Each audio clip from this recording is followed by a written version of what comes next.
Welcome to the Interviews podcast, where slow conversations celebrate the power of the pen. My name is Jackee Holder, and this is our very first podcast in our first season of Interviews. And I am delighted to have our guest today, who is Jenny Garrett. Jenny Garrett is the CEO of Jenny Garrett Global. They are an award-winning leadership and EDI consultancy.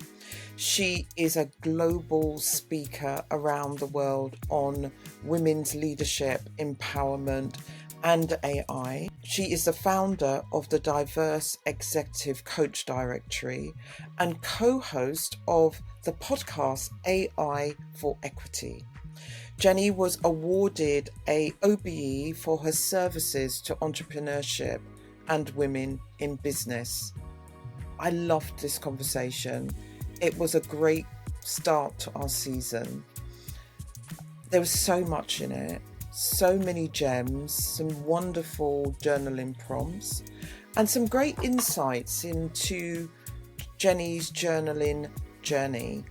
I'll say a bit more on the podcast, but for now, I invite you to go over and listen to our conversation with Jenny Garrett on the first of the Interviews podcast, where slow conversations celebrate the power of the pen. Welcome, Jenny. So lovely to have you on the other end of the screen today in what is the first inaugural episode of Interviews podcast. How exciting. I'm so happy. I was there first. You were there first. It's just worked out beautifully because we've had so many conversations about getting this podcast up and running. And, you know, sometimes these things take time, and it's just really lovely that you get to be our very first guest. Oh, I'm honoured. It's a privilege. So welcome, everyone, and welcome to the Interviews podcast, where slow conversation celebrates the power of the pen.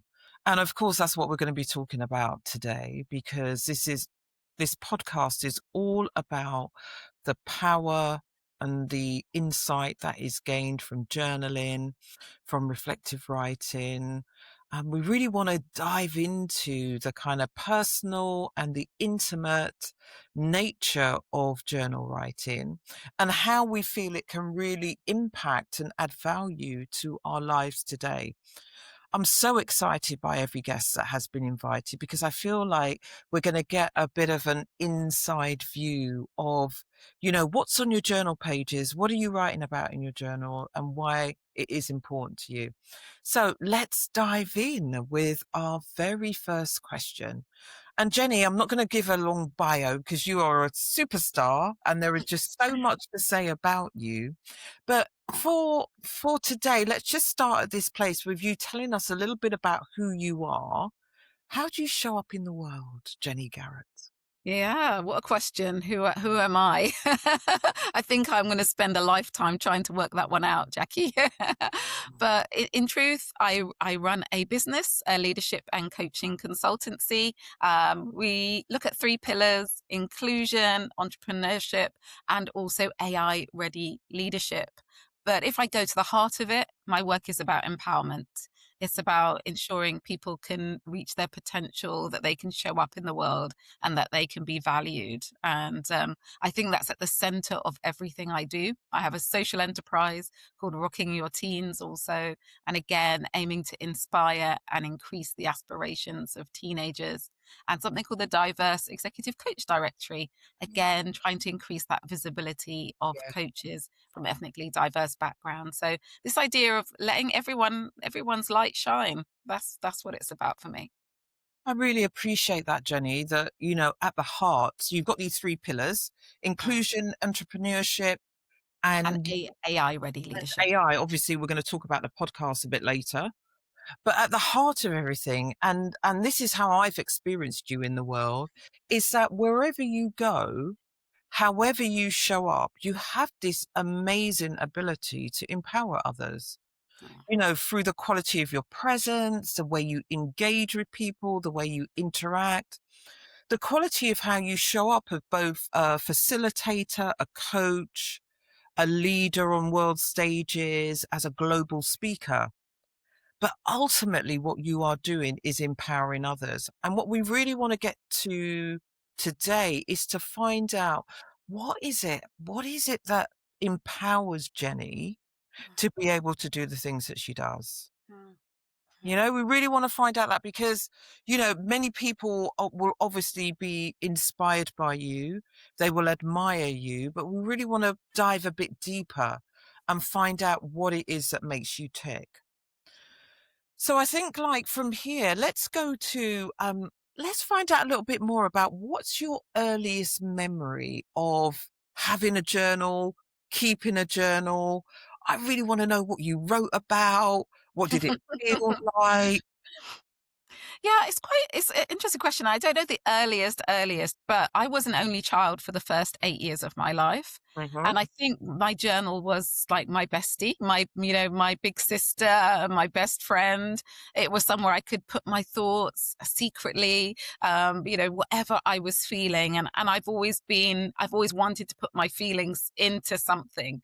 And I think probably quite a lot of time on my own, playing on my own, and having that time to just write and have different colored pens. And do you remember the pens that had a smell and, Oh, all of that? Just being able to put stickers and use my colored pens and share my thoughts. So it probably was a combination of diary and journal, a little bit of dear diary, this is what's going on for me, as well as, reflecting and thinking about what I was doing. But yeah, they're my early memories. It's funny that you're asking me because yesterday my mum found a photo of me when I was at my Holy Communion. I'm Catholic, so we have this Holy Communion.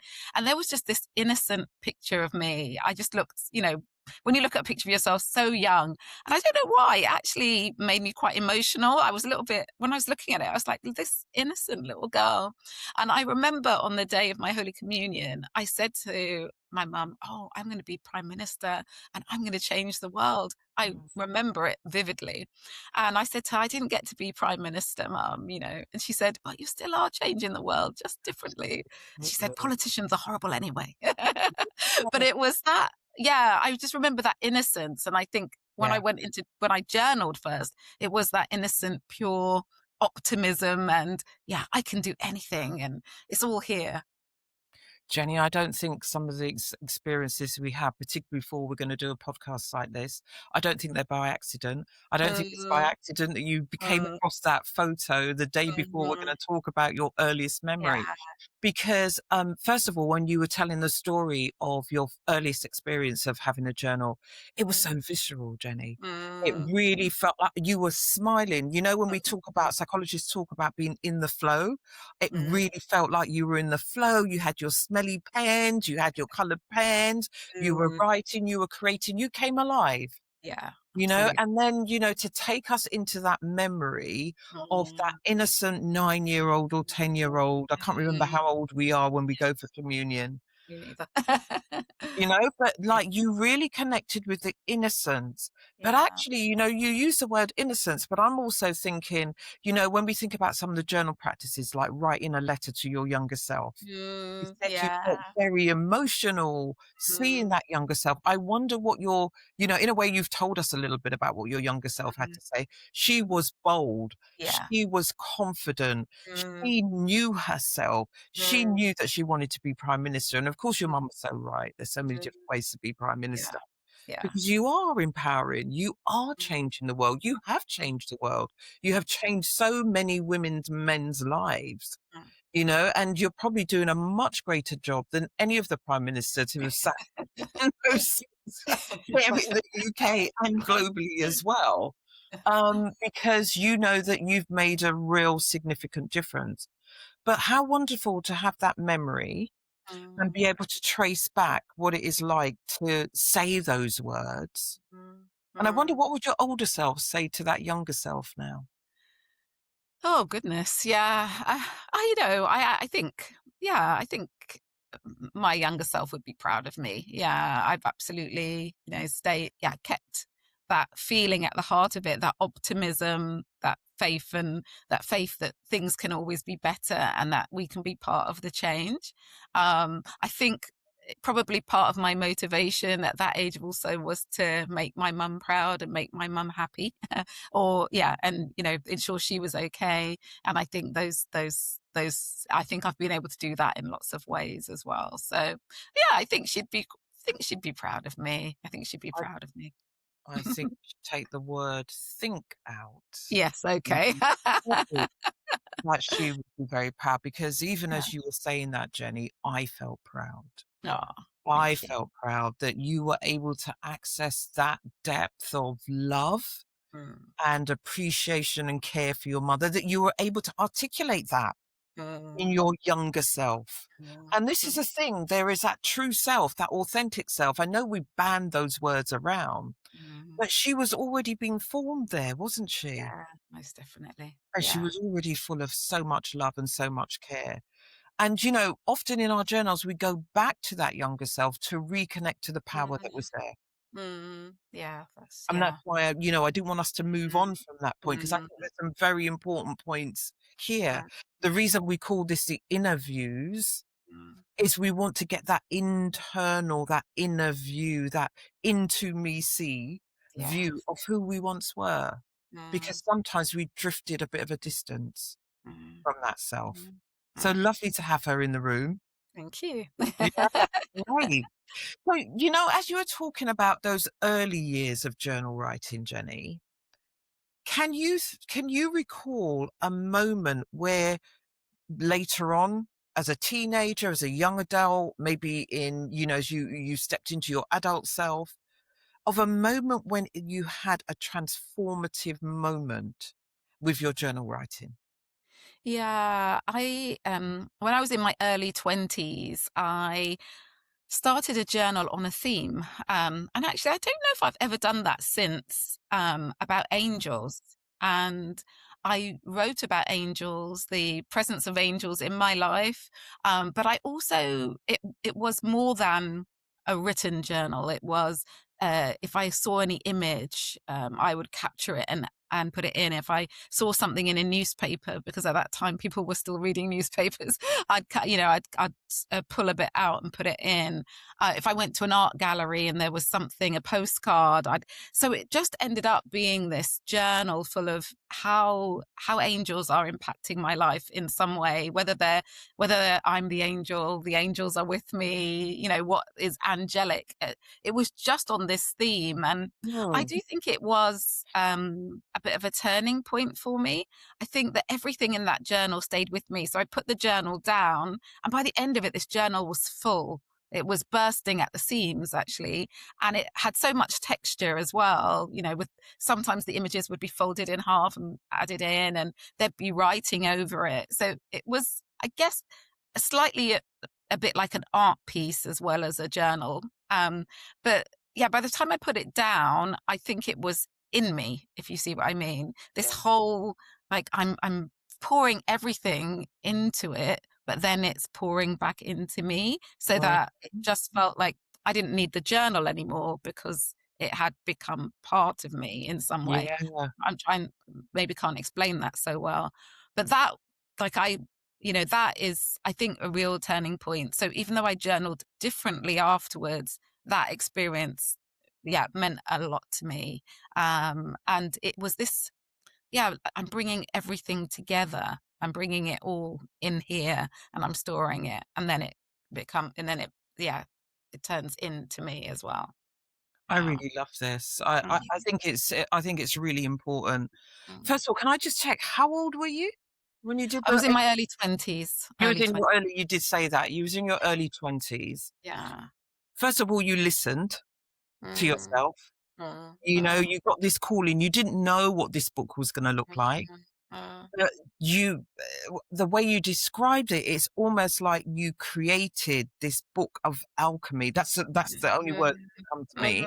Do you know what I mean? Like, where you're taking things that you don't even know what form fully Yeah. they have, they're appearing in your life, but suddenly you make it real.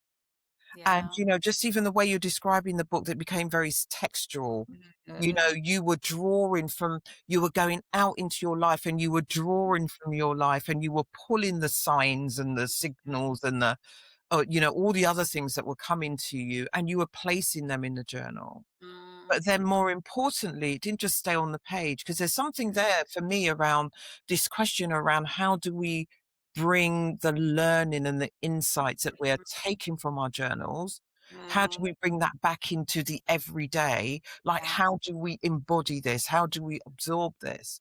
And Mm, it's just so refreshing to hear you say that it became a part of you, that you yeah. no longer needed the physical Yeah. representation of it. Mm, mm. That feels Yeah. like a life affirming moment. Yes. Yeah. I think it's something about a full immersion. Mm, Yeah. Yeah. That sort of, um, because actually quite often I mean, I still journal, but I maybe jump from one thing to another. But mhm. that really was a bit of a, yeah, this is what I'm focusing on, that real focusing in. Um, and partly maybe that's what made the difference for me. And if I spoke to friends I had at that time who are still friends now, they would say, I think I would talk about it. Not talk about everything that was in my journal because it's some of it's so personal, but I would talk about the angels and how the angels are really important to me, and I'm creating something, and focusing on that through my journaling. And so if I asked them now, they would remember, I think, that Yeah. at that time in my life as well.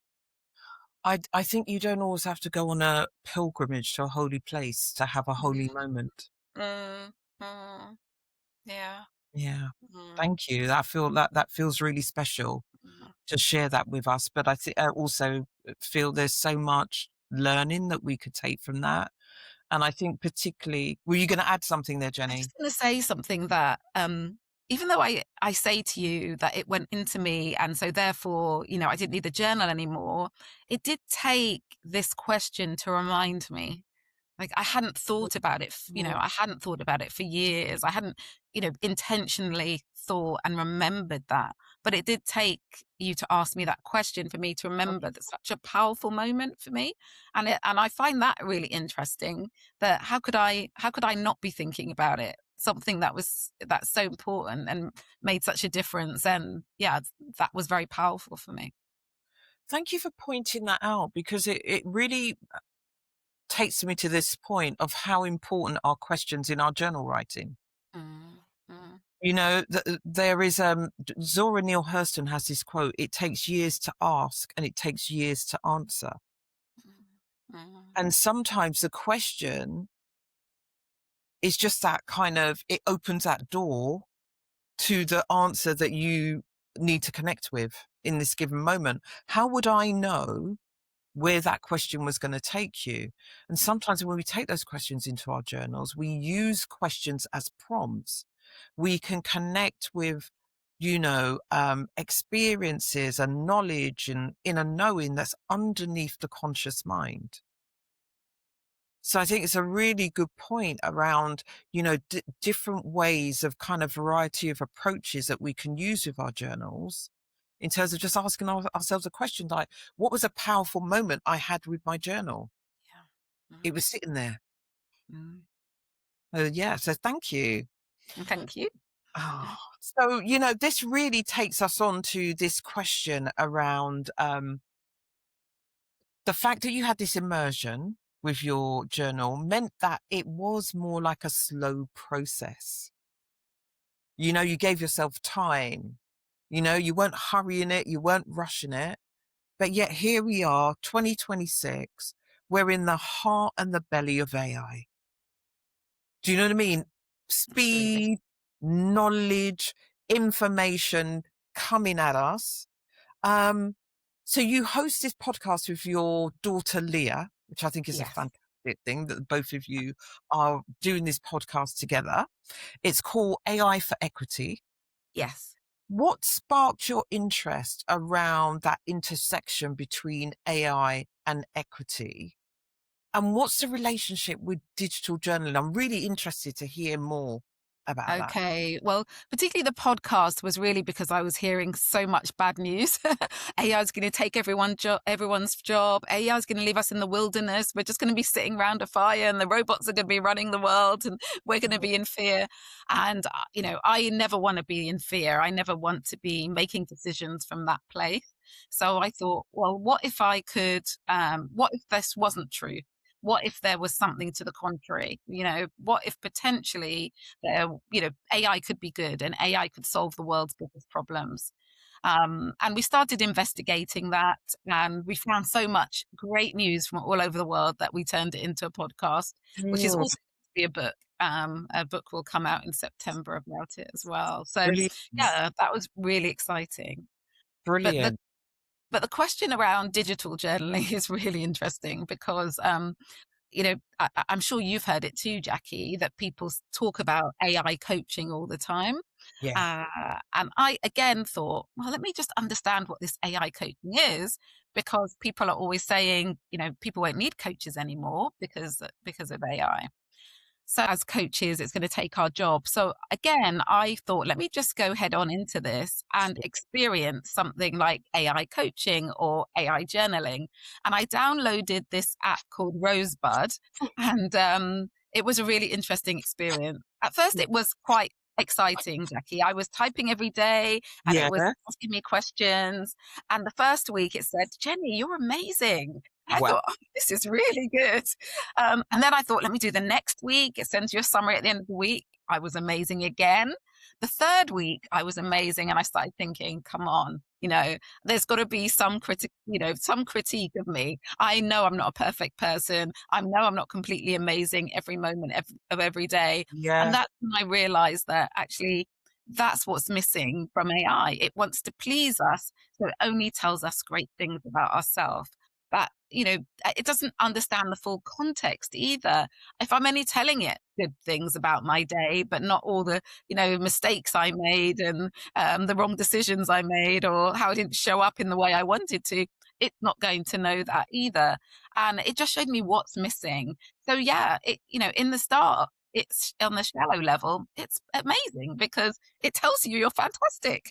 And who doesn't want to hear that? But in reality, well, actually, I need some critique because how will I grow otherwise? And if it doesn't understand the full context, it's never Mhm. going to be really giving me the best kind of support.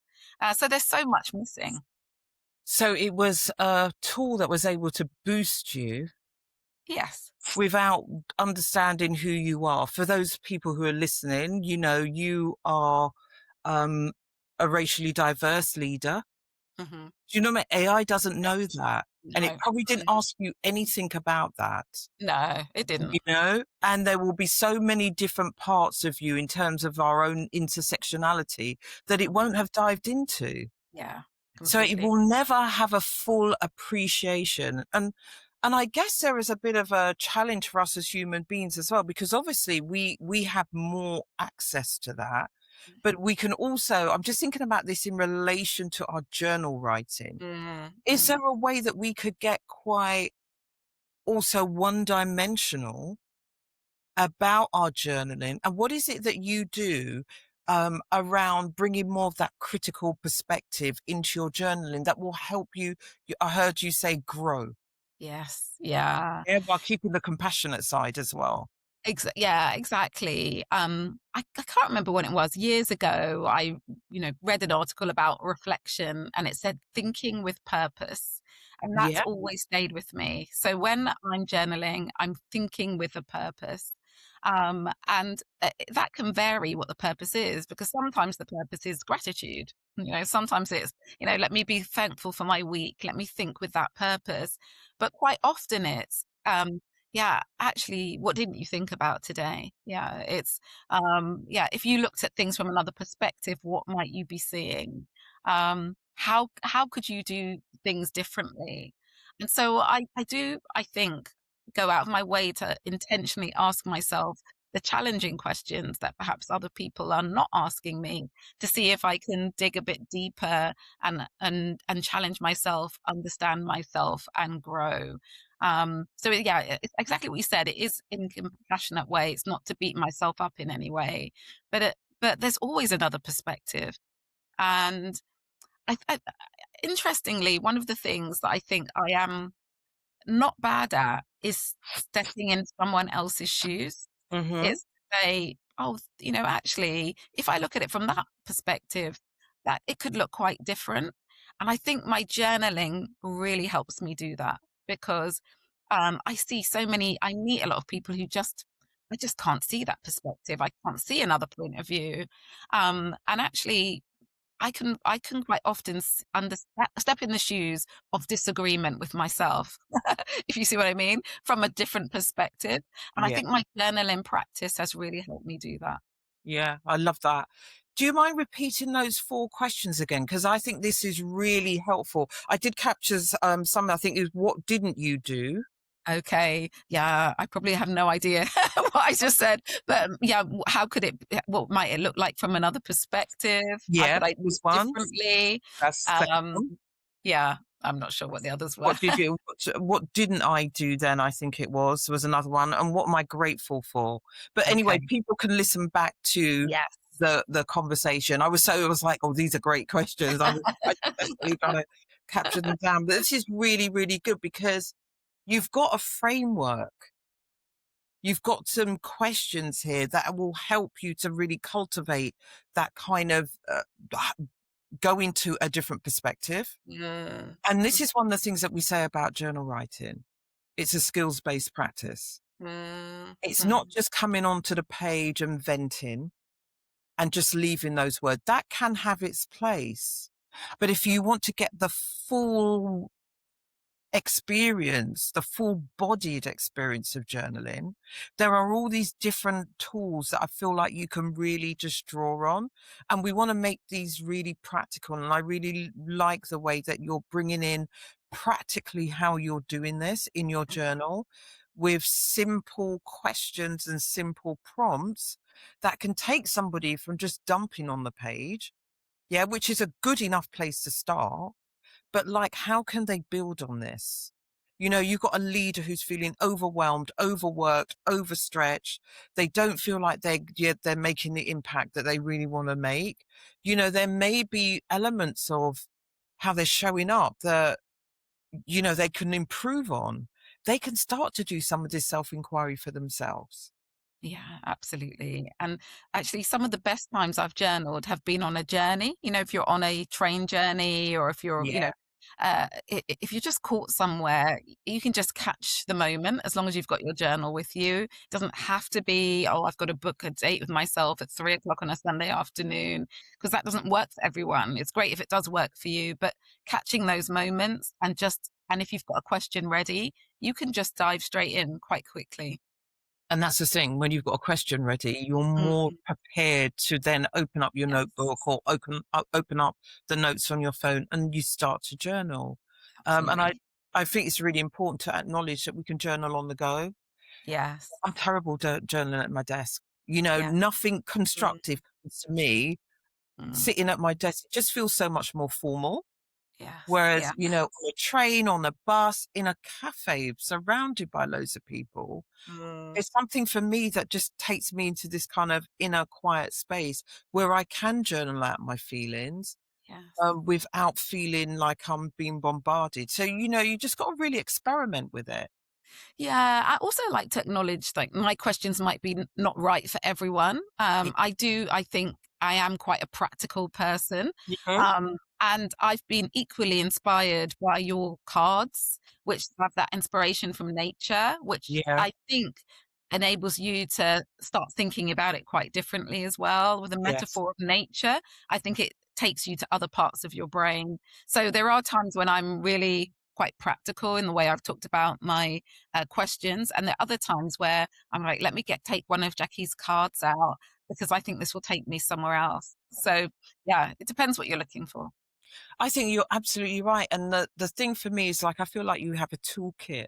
You have a Mm, toolbox and we draw from different places. There are different banks there and we draw from different banks at different mm, times. So, mm, sometimes the inner and outer nature self-discovery card deck might be, that might take you a little bit deeper. It might take, as you said, it might take you somewhere different in your thinking. And I think that's one of the great things about having different resources Yes. that you could draw on in your journaling. I just want to swing back round to being reflective. Mm. Yeah, so I'm thinking about last week I've been away for 2 weeks on a writing retreat, as kind of self-directed writing retreat, and I've had a lot of quality time to reflect. And I noticed that I reflected on a couple of workshops that I delivered. I reflected on what that experience was like for Mm. me. And it Mm. was really interesting to sit down and just give myself, 20 minutes to write a few notes around, what went well, what did it make me think about. I started to connect different threads together. I thought, oh, you didn't talk about this. You could maybe bring this in the next time. And it was a very qualitative experience in a short space of time. Whereas AI, anything I want, I might be running a workshop on diversity in journaling. Let's just say, yeah, Yes. made that up. I could just type that into AI. Boom, boom, boom, boom, boom. It's going to give me a whole range of different either resources, research, themes to think about. But I won't have done the thinking around that. Yeah. Mm. Mm. And I'm curious, obviously your podcast. What's your thoughts on this? Yeah, it's I could talk about AI all day, but I guess the thing for me is we have to be really careful not to defer to AI. AI should be augmenting our experience. It should not Mhm. be replacing it. Yeah. And I actually had a conversation with Claude, which is my AI of choice, even this Saturday morning. I said to AI, I don't want to get lazy. I want you to help me learn. I don't want you to think for me. I actually said that to Claude. Yeah. And Claude said to me, okay, Jenny, so what's on your mind? So I said, actually, I'm going to do a talk next week. I was saying the topic. And and what Claude said to me, which I think was really helpful, he said, what you in a way, is it about growth or is it about consolidating your knowledge? So I think it's about how you use AI, because it was really helpful. He realized I wanted to be challenged, and so it challenged me. And then I just voice noted into it what I was thinking Yeah. about for the talk, Yeah. and then it, Claude helped me shape it, Yeah. but it didn't give it to me. And I think that is what we have to do. I think it can augment. It was definitely helpful to augment my idea, make it better, help me shape it, ask me the right questions. But I could have actually said, give me a talk on this topic. It wouldn't have been me. It probably would have been a perfectly standard talk and good enough, but it wouldn't have been me. So the idea is, I think you bring yourself, your knowledge, your experience, your wisdom, everything, your context, you bring that to AI, and then it can, I think, put a little cherry on top Yeah. of your cake that is you, but it shouldn't be the cake. It shouldn't be the cake. And I, and it's so easy for us to fall into it being the cake. But, what if they turn it off? Yeah. If they stop AI and we've relied on it so Wow. much, we're in problems. Um, Absolutely. yeah, we It's a are in a, bit like having the cake without. It's like you get given the cake, but you mm, didn't have all the ingredients and you didn't yeah, mix it yourself. So yeah. a really important question was that you told AI what you were Mm, thinking, and mm, for me that's what we do when we're reflecting. I'm going to mm, the page and I'm putting my thoughts yes, down on the yes, page rather than thinking that I'm empty and yes. AI's got to put the thoughts into me. Yes, exactly. Exactly. And that is how I use AI, because I often say, So do I. ask me some questions. I need to do this. Absolutely. Ask me some questions. But maybe that's because we're coaches, Jackie. And Well, questions are our life. I'm gonna raise this because I think it's a really good question. Because the reality is, we're talking about journal writing, we're talking about reflective writing, we're talking about this is accessible in whatever field or profession that you're in. Do you know Yeah. what I mean? So Yeah. I'm thinking that it's about how we relate to reflecting on whatever it is that we do. Yes. Do you Yeah. know what I mean? So we're coming back to AI as I love what you said. You said it, I think I've captured this one, Jenny. It's Okay. augmenting your experience, not Yeah. replacing your thinking. Yeah. Absolutely. Do you know? Absolutely.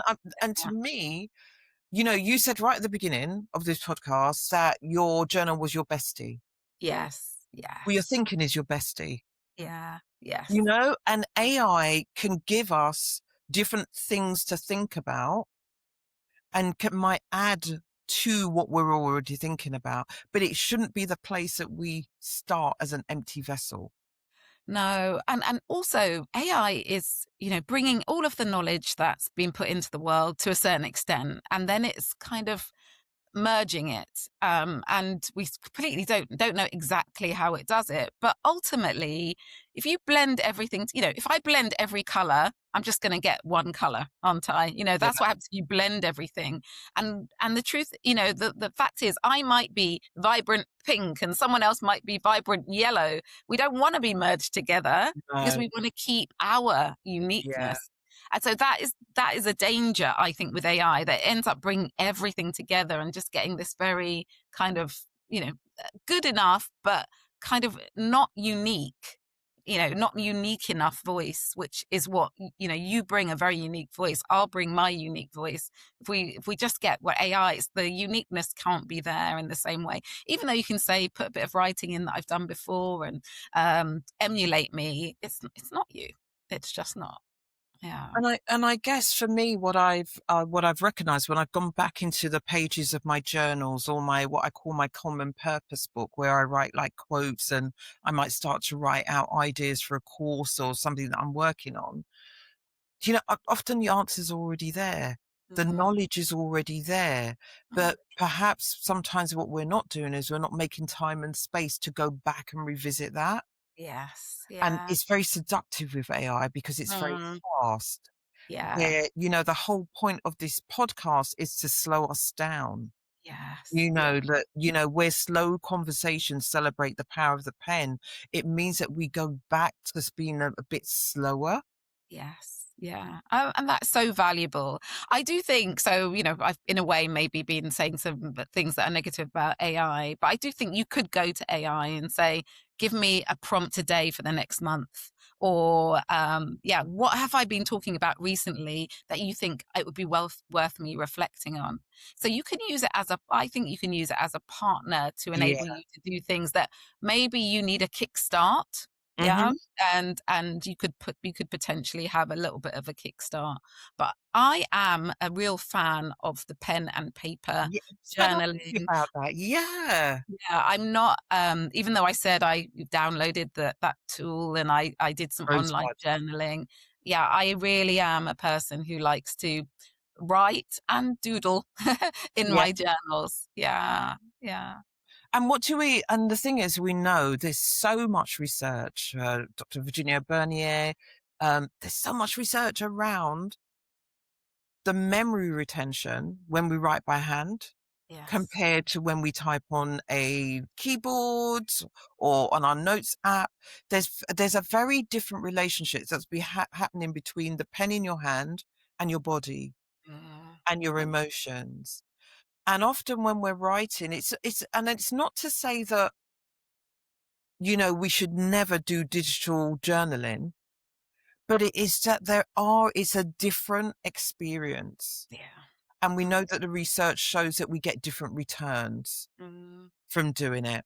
And I know, I'm working, in the King's Fund tomorrow with a group of women leaders.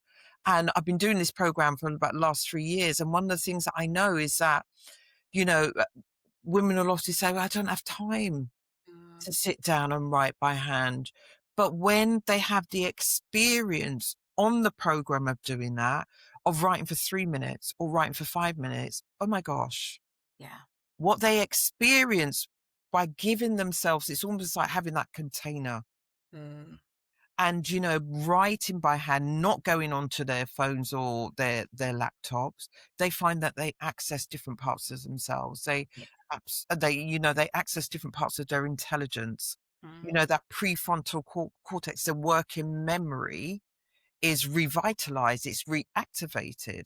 And these are all the kinds of things that we know that we get the benefits from, of doing reflective writing and journaling. The personal part for me is doing the journaling, and the reflective writing is that kind of overlap into our professional lives. Yeah. As you were talking, I was just thinking that so I'm here in my office and I've got all these cupboards behind me, and they used to be full of files of papers. But as time has gone on and I do more and more online, there's less and less files of papers, but they are still full of old journals. So they are something that just feels so precious that you want to keep them there. I don't necessarily go back and look in them, but I like to know that they're there because, as you said, those are my thoughts. They're in there, and I can go back to them at any time. More than thoughts, actually, I would say they are my emotions because, yeah, I think that I probably put more emotion. A lot of writing that I do generally isn't full of emotion, but definitely in my journals, there's a lot of feelings. Yeah. So we've been talking about thinking a lot, and I, describe reflection as thinking with purpose. But there is something about, for me, a real tapping into feelings when I write that perhaps I don't do in other spaces. I think this is a really interesting observation, because for me, like, I've got over 100 journals, and I've got most of them behind me in different cabinets. I've got more cabinets up in my office than it's really need, because I've got a house of my journals. And I've always had this kind of tension between, am I going to hold on to them forever, or am I going to let them go, or some of them go at some point? But whenever I go back into them and read them, I think, oh my God, there's something that's really helpful what I said there, or that's going to be useful here. So I haven't quite made up my mind about fully what I'm going to do with them.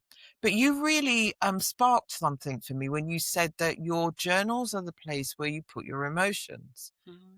Now, for me, there is a through line that runs from you being able to release and express yourself emotionally in your journals that impacts on the Jenny that shows up in the rest of the world. So you might not have to do all of that emotional processing that you've done in your journals, but it means that you probably show up with greater empathy, more understanding, more compassion for self, compassion for others, grounded, focused. There is something for me where I feel like there's invisible work that we do in our journals that enables us to show up, that empowerment piece that you spoke about at the beginning, enables us to show up our best selves, to show up. Not perfect. I'm not talking about perfection. Yeah. I'm not talking about being a goody two-shoes. Someone pisses you off, you can still have a little like, nah, that's not okay. But it seemed like, was that resonating with you in some way? Yeah, that definitely resonates, I think, hugely. I think that, and I also think, going in a slightly different direction, but there's so many people right now who maybe don't have anyone to talk to. Where I think we're quite a lonely society as well. Yeah. And then you might not have someone to process it with, Yeah. or you might choose not to process your emotions with someone because they won't be able to, they might not be able to handle it, or they've got their other stuff, they've got their own stuff going on, or you don't think they'll react well, or whatever it is. But you can, I think, process a lot of your emotions through the journal, and at least you are processing them. So I think as we've been talking, this whole thing, I think this is a therapy session for me, Jackee. Loving it. I'm really loving it. But as we've been talking about it, I definitely put my thoughts in my journal, but I definitely really put my feelings in my journal. Yeah. Yes. And I definitely Yeah. work through feelings in my journal as well. Yeah. I have this little saying that every time a driver gets, upset, or they try and, overtake me, I think, you need a journal. Yeah. Your emotions out on get a journal. I really do feel like there's something there. And just one more thing, you just reminded me. where I have really appreciated digital journaling is I meditate every morning, and I use Insight Timer for my meditations. And I do a lot of their courses as well, which are a combination of meditations and talking. And I always journal afterwards and Mm. I tap away on my phone. And it's a Mm. wonderful feeling because it's like the immediacy of doing a meditation or a visualization and then going straight or staying on the app and just typing on there. I find that really, really helpful. So I do think there is a place for Yes. digital journaling. We're on this podcast, we really want to give people a kind of, it's, you find what works for you and you find out on what degrees, whether it's more digital and less handwriting or vice versa, you will work that out for yourself. I really am appreciating this conversation, but we're getting closer to the end. And, we have deliberately called this slow conversations and long form conversations because we wanted to give airspace to, just finding out more from you. And you've really allowed us to do that today, Jenny. And I don't take it lightly when you say this has felt like therapy. It means that there's probably been some light bulb moments, your thoughts are being stimulated in the conversation. So as we move towards wrapping up our conversation today, just a couple more questions for you. We always like to ask our guests to leave a journaling tool or technique with the readers that it might have been something that you've done recently that you found really useful. It might be a technique that you used in the past of a moment in your journaling journey. I'm wondering, what would you like to leave our listeners and our viewers with today as a journaling tool? Such a good question. I think I've dropped a few different ones as we've been speaking. Yeah, you have. But um, I I love sort of art and poetry, and I think that you can be stimulated by prompts, but also by a piece of artwork.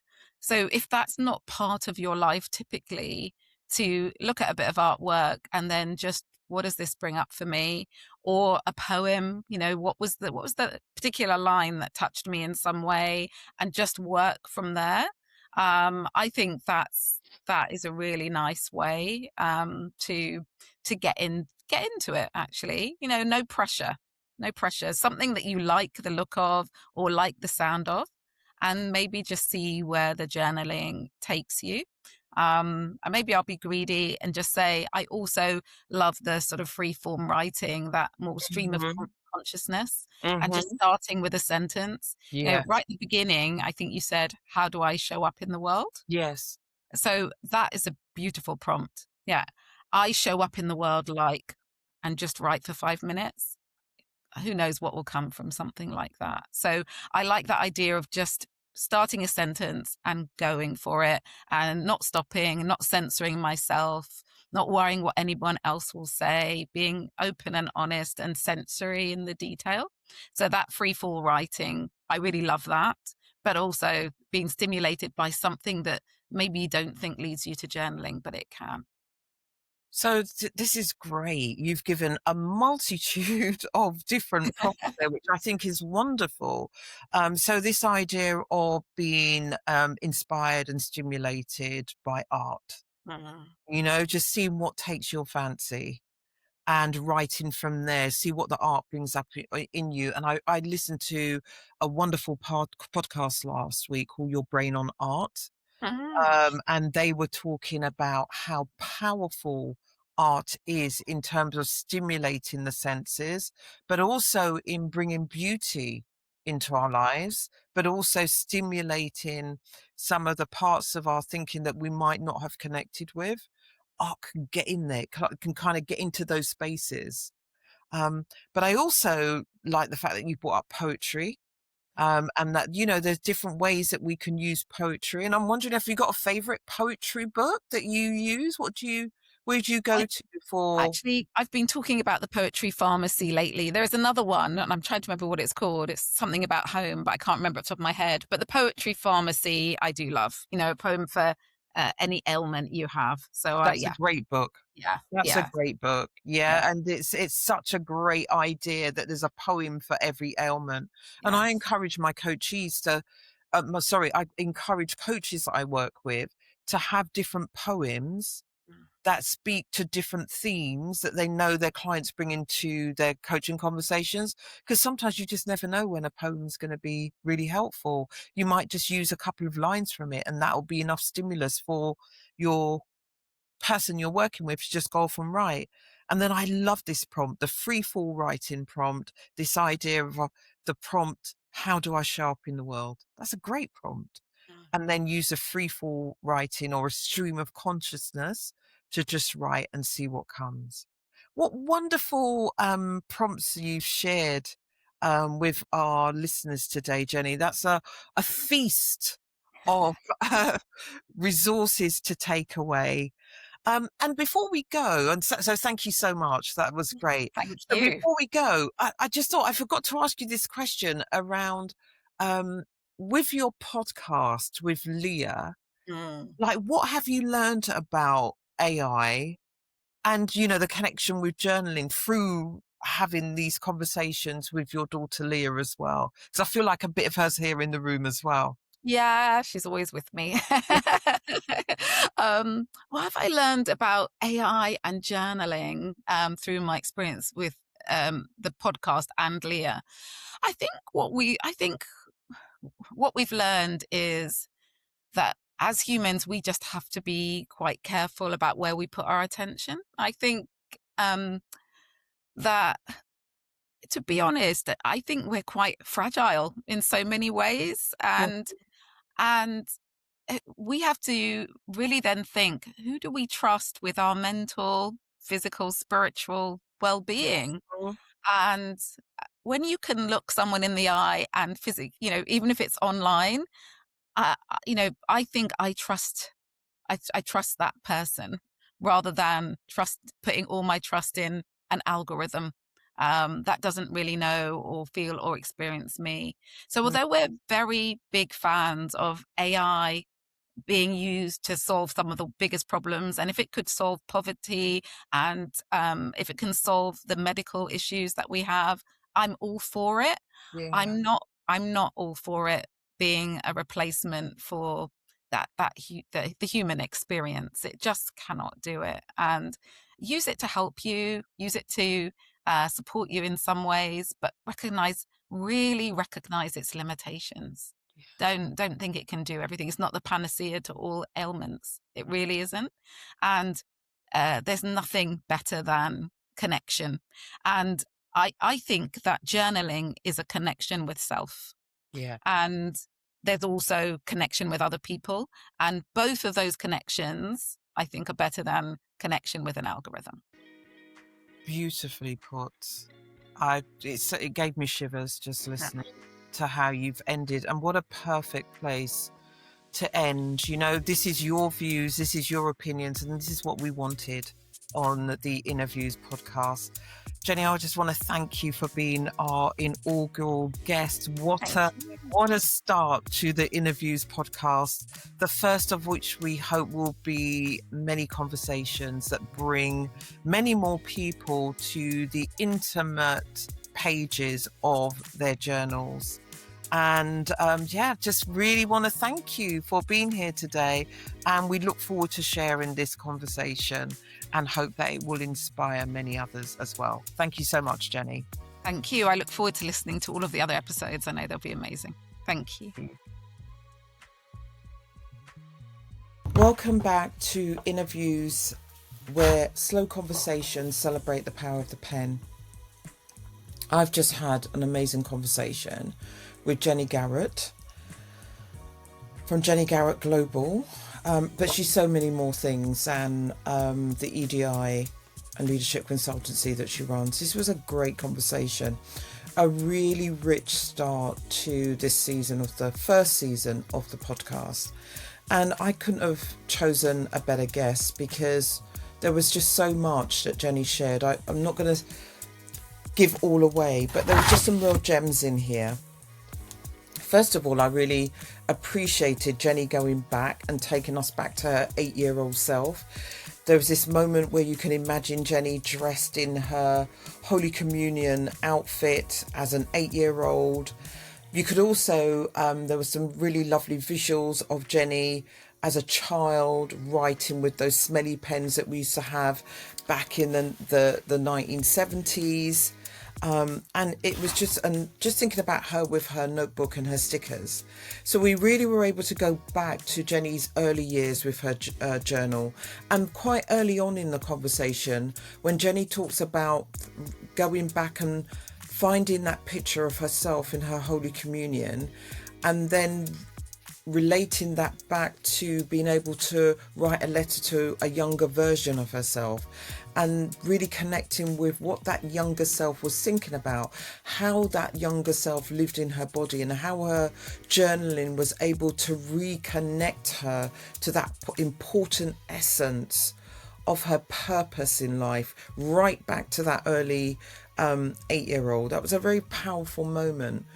And then using her knowledge and our understanding of journal writing and how important prompts are, and being able to then write a letter from her older self, and just thinking about what her older self wanted to say to her younger self, and vice versa.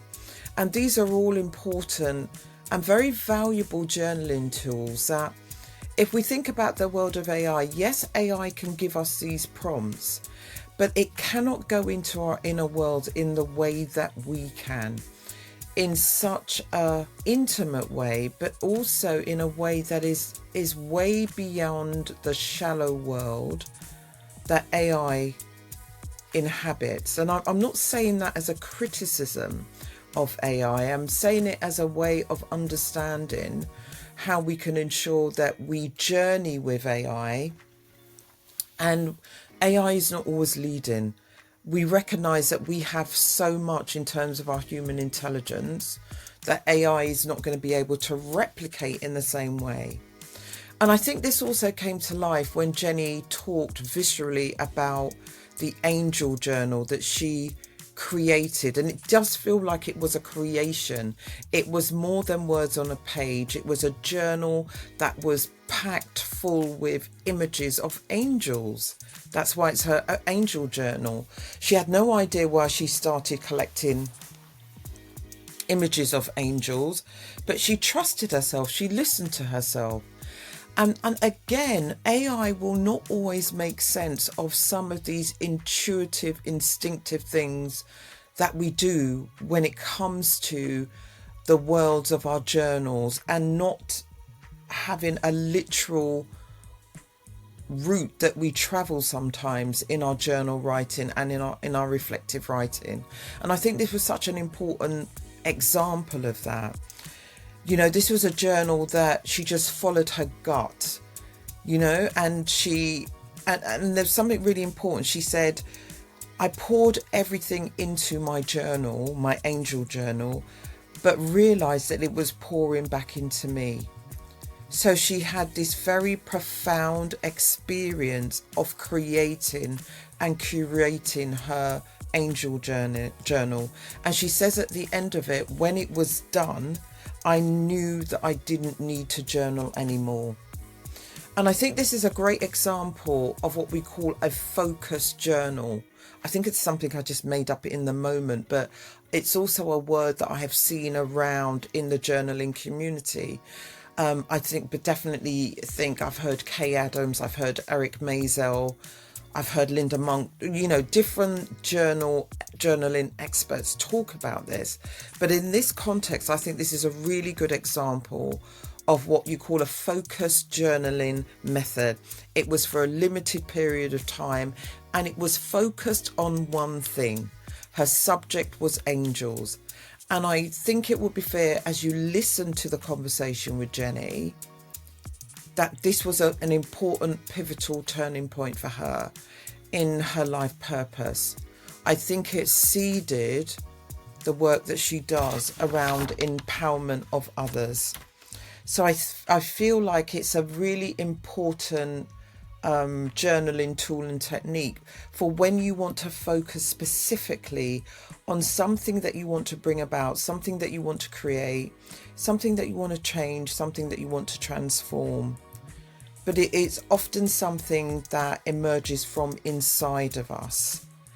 So when we are with our pens and our notebooks, it takes us away from the digital world. It takes us out of the grasp, the clutches of AI.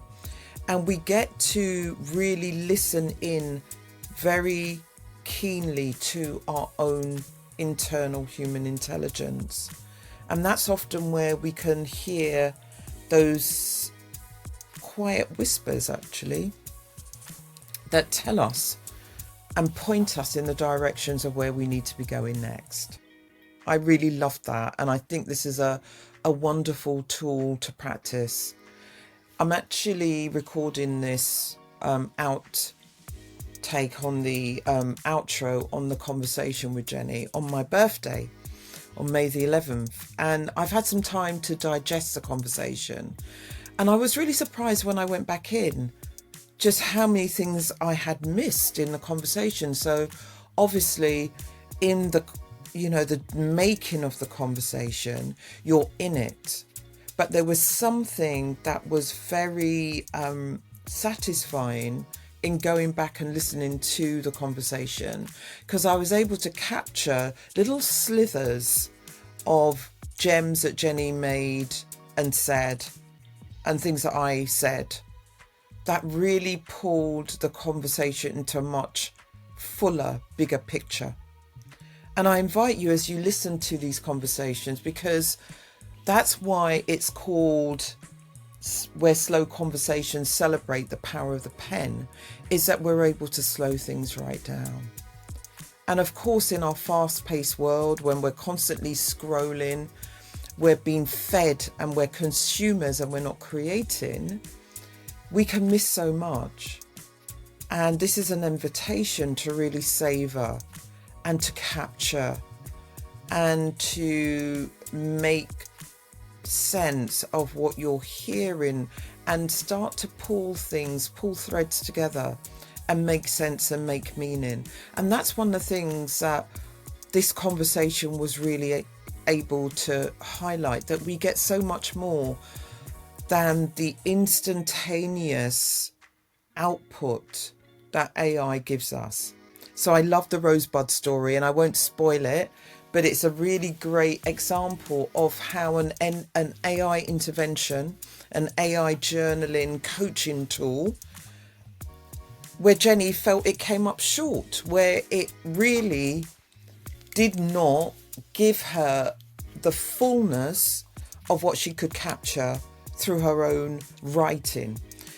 And I think one of the things I've really taken away from my conversation with Jenny is that journaling is hard work. And when I say hard work, listening to something on Instagram or TikTok or on Facebook, that's easy.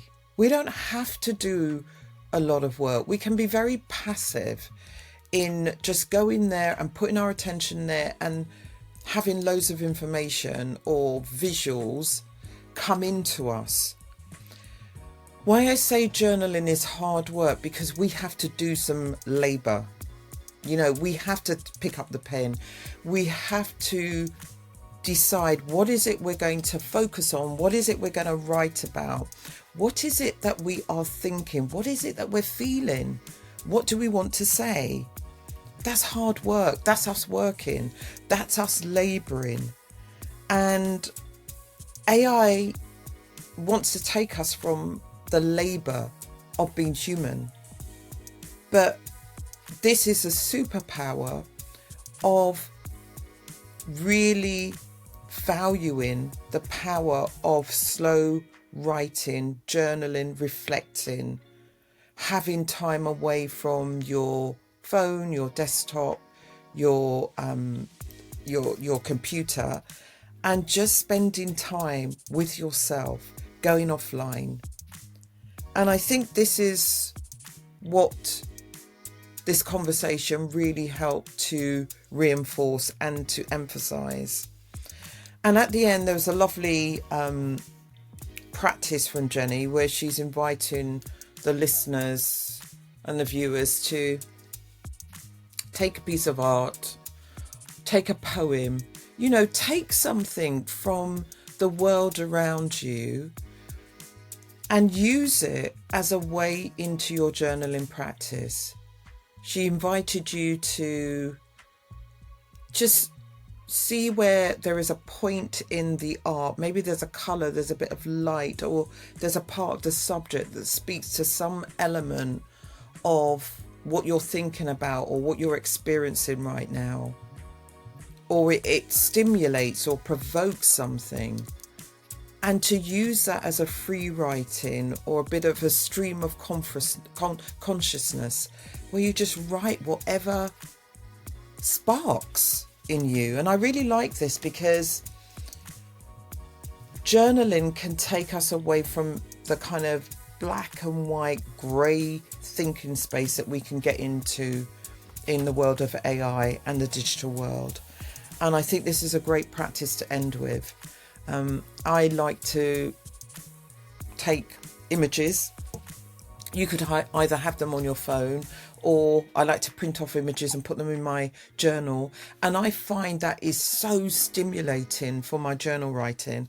And I don't just have one entry. I might do an entry in the morning, and then I might come back to it in the afternoon, and I might do something in the evening, and they all give me a range of different perspectives and different points in my day where I can engage with this one image and see what it brings up inside of me or outside of me.